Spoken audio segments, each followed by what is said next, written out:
The Untouchable True School Sports Empire proudly presents something the boxing game's been missing. Hey, what's going on? It's your boy BT, and I came here to talk some boxing with the thousands of True School Sports subscribers. Now, this is the official post-fight review for Jesse Hart versus Mike Guy.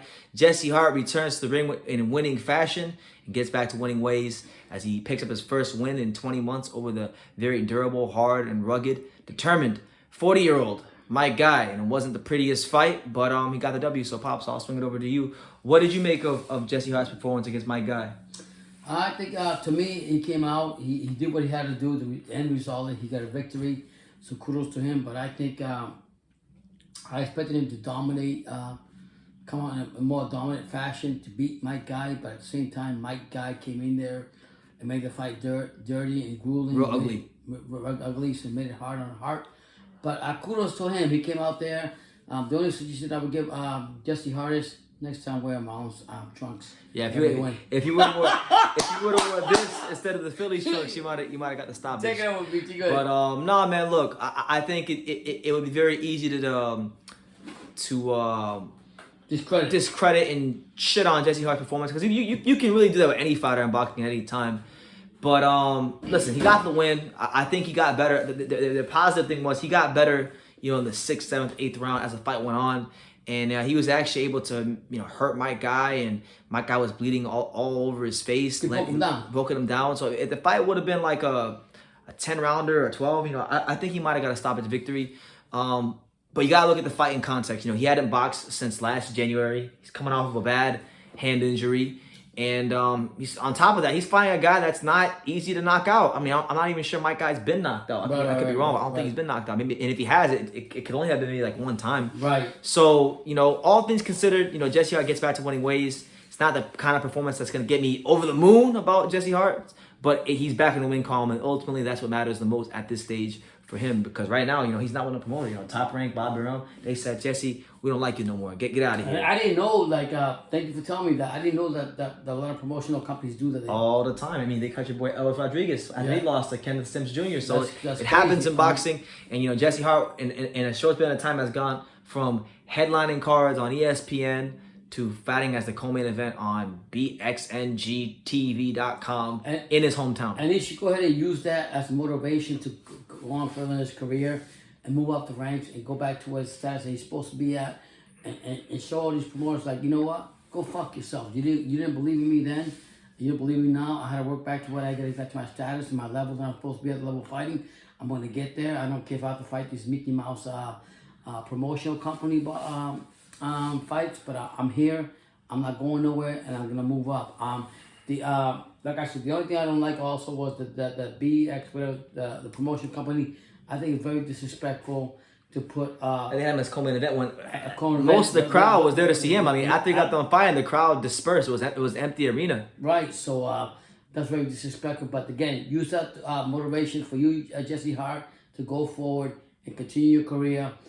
BT and I are pulling for you. Absolutely. We done spend enough money on you, and we continue spending money on you. So go ahead. Listen, there's people out there, that was the second time I've spent pay-per-view money to watch Jesse Hart fight. Did he win last time too? Yes, but it was a lot more dramatic. The first time I bought a Jesse Hart fight, which was a club show just like this in Philadelphia at the 2300 Arena, was when he fought the tough journeyman Deshaun Johnson and got dropped in the 12th round. That was one of the best cards I ever watched. I love that card. Right.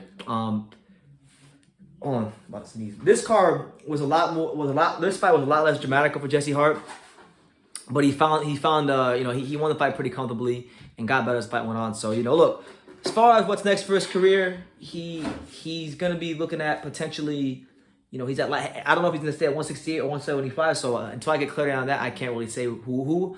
But I would like to see him fight either Edgar Berlanga, because I know that's a fight that was talked about before he got cut from Top Rank. I think he would have a good chance against Berlanga, because Berlanga still hasn't learned how to feint, and he's still learning things in his career. And I think it'd be a good test. It'd be a very good test for Berlanga, because Jesse Hart's a solid fighter.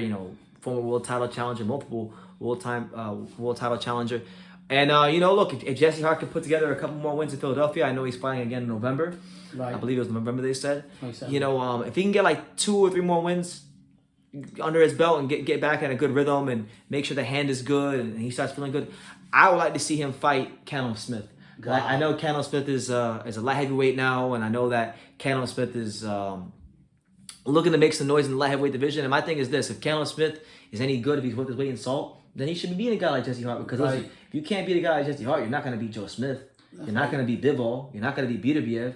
And I think, I would like the opportunity for Jesse Hart too, because sometimes fighters do figure it out late. He might be one of them guys. He might figure it out later in his career. And I think Callum Smith will be a good test for him because they're both long, they're both rangy, they're both tall, they're both 6'3". So not now or not next, but sometime maybe later on next year, if Hart can keep winning and Callum Smith can keep winning, if it makes sense, I'd like to see that fight. Yeah. That being said, we got McGirt training Callum Smith, so it'll be a 2 test for him. It'll be a great fight to see both of them because they both got to have something. They both have prove. a lot to prove. I mean, Right, Smith just got outclassed by Canelo, so he's looking to show the world that hey, there was a reason I was a champion in 168, and people like True School Sports who are down in my skill set or that don't think I'm that good, there's gonna be hell to pay for you guys. So and it'll be a great and it'll be a good fight for both of them because both got a reason to come into this fight to make a statement to let them know like, no, I'm here, I'm not going nowhere.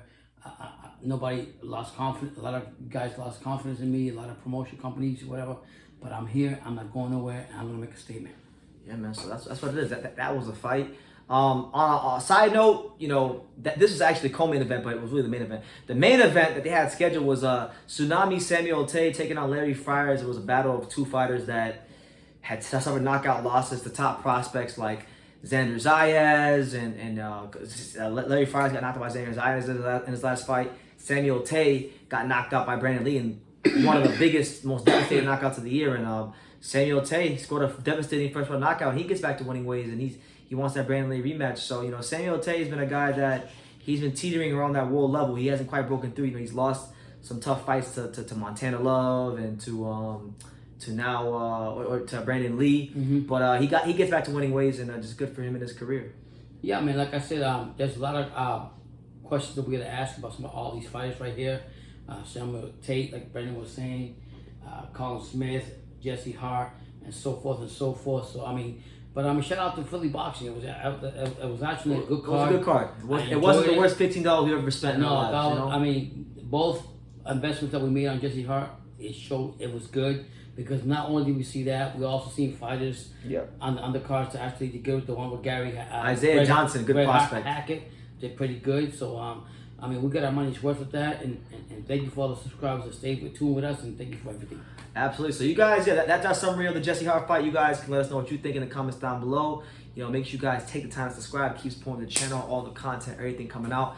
And like I say in every single one of these videos, you guys can love us or you can hate us. I really don't care. Look, I'm gonna tell y'all like this, all right? I'm gonna talk a little shit before I end this video. If you give me negative comments, I'm the type of guy I'm like Michael Jordan, all right? I take everything personal. I use everything for motivation. So if you disrespect the untouchable True School Sports Empire, if you say I don't know shit about boxing, if you say, oh, you don't know nothing, you're this, you're that, I just use it as fuel, and I keep making these videos. When I'm up late at night and I'm tired and I don't want to make videos, I remember you guys, and I keep going and going and going. That's right.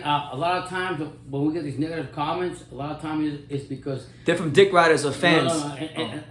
And a lot of times it's because BT throws a dagger in your heart and tells you the truth, and you can't accept the truth. You can't. So the truth. Keep it in mind. The untouchable fears no one. We've been here. And we've been here, and we ain't going nowhere. We've been here. We'll be here. We've been here. We'll be here, and we ain't going nowhere. So you guys take care of yourself. To all of our lovely supporters, God bless. And like I say in every single one of these videos, you can love me or you can hate me, but I'm just a kid from Dania. So until next time, take care. Thank you.